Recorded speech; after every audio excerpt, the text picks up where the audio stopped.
Fala rapaziada, beleza? João aqui na voz para poder falar um pouco sobre Remo e Vasco, partida importantíssima aí para o time do Renato. O Vasco deve a campo aí com um esquema tático formado, pelo Renato Gaúcho, o 4-3-2-1, que vai ser aí Léo Jardim, Paulo Henrique, o Saldívida, Robert Renan, Cuiabano, a trinca de volantes com o Barros, Thiago Mendes e o Tietê, o Rojas e o Gomes e o David flutuando.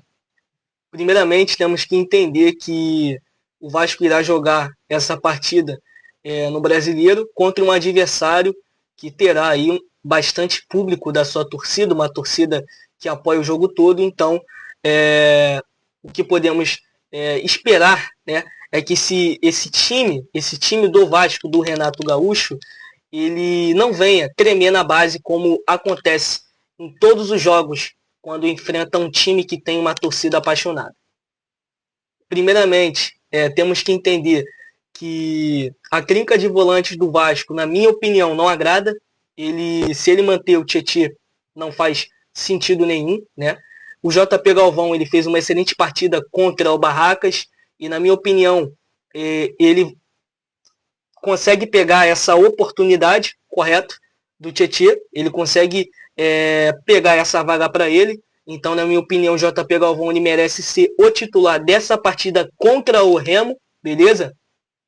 Só que, bem provável que o Tietê deve ser mantido como titular, por quê? Por conta da sua experiência, beleza? Então, a real é essa. O Tietê ele só é titular no Vasco por conta da sua experiência, por conta disso. Porque senão, ele não seria titular no Vasco. E por conta da bagagem que ele tem. Porque futebol, o Tietê não vem agregando. O Tietê é um volante que ele não tem força física, ele não tem polivalência, ele não consegue sair arrastando igual antigamente, beleza? É por conta da sua experiência. O Thiago Mendes, quando chegou no Vasco, ele estava igual o Tietê. Só que depois, do nada, ele explodiu e voltou a jogar o futebol dele que ele jogava na época de Goiás, na época de Lyon, né, São Paulo, correto? Então, é isso. O Andrés Gomes e o Rojas são jogadores interessantes. O Rojas ele caiu um pouco de produção, mas é melhor ele do que o Nuno Moreira, né, que está numa má fase e é um cara que não tem explosão, né? Pelo menos o Rojas aí, ele é um jogador mais técnico, é um jogador que pensa mais, correto? E se for numa explosão, ele vai se entregar até o final, até porque, como ele próprio coloca no Instagram, é a oportunidade dele da vida.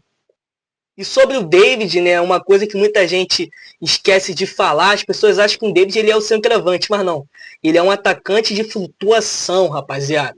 E o David ele vem conseguindo entregar, né, força de vontade, querência, né, e isso são atributos que faltam no Vasco da Gama. São aí particularidades que não tem há anos, né? Até porque a maioria dos jogadores do Vasco que vem para o Vasco vem pelo dinheiro, não pela camisa. E conseguimos aí observar que tem muito jogador na famosa panela. Mas com o Renato Gaúcho até que as coisas estão mudando.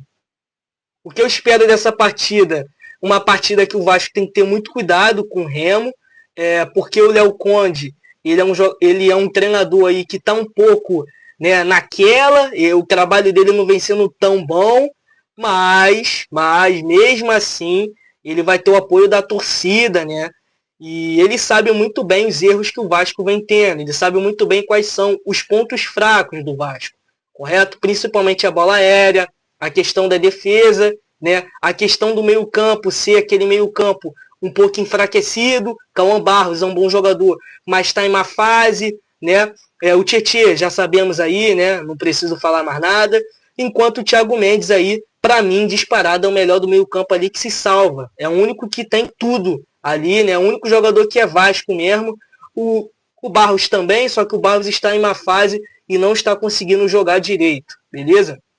Então, assim, o Vasco tem que ter cuidado com tudo, o Vasco tem que cair para dentro dessa partida, fazer acontecer, colocar em prática o que tem que ser feito, Temos ferramentas interessantes, o Renato ele está tendo uma preparação aí ao longo dos dias, ele próprio poupou jogadores na Sul-Americana, então ele teve uma semana inteira para poder treinar, treinou aí tanto ontem quanto hoje no CT do Papão e vai enfrentar o Remo, né? Então agora é esperar e ver no que vai dar, torcer para dar tudo certo e que o futebol aí, que o esquema tático de Renato Gaúcho venha a dar certo de verdade no Vasco. Até porque quando acabar essa partida de amanhã contra o Remo, o Vasco enfrenta o Audax Italiano na terça e depois vai enfrentar, se eu não me engano, no sábado, o São Paulo em São Januário. São Paulo, que mesmo que tenha o Roger Machado, que não é um treinador lá e cá, né? Mas ele vem fazendo um belo trabalho no São Paulo, por incrível que pareça. Então, o Vasco tem que ter muito cuidado. O Vasco tem que entrar em campo sendo o Vasco, beleza? Porque se os jogadores entrarem em campo sendo o Vasco, aí os resultados irão aparecer. Aí sim, não irá cometer os mesmos erros que vem cometendo nas últimas partidas, que é tomando gol nos últimos minutos, né? Beleza? Ou tendo erros aí infantis, como cartões, né, que vem acontecendo. Então, é isso, rapaziada. Bastante tempo sem fazer vídeo. Tô aqui de volta, beleza? E é isso aí, rapaziada. Tamo junto, vamos que vamos. E que venha dar tudo certo aí, essa partida contra o Remo. Tamo junto, rapaziada. Valeu!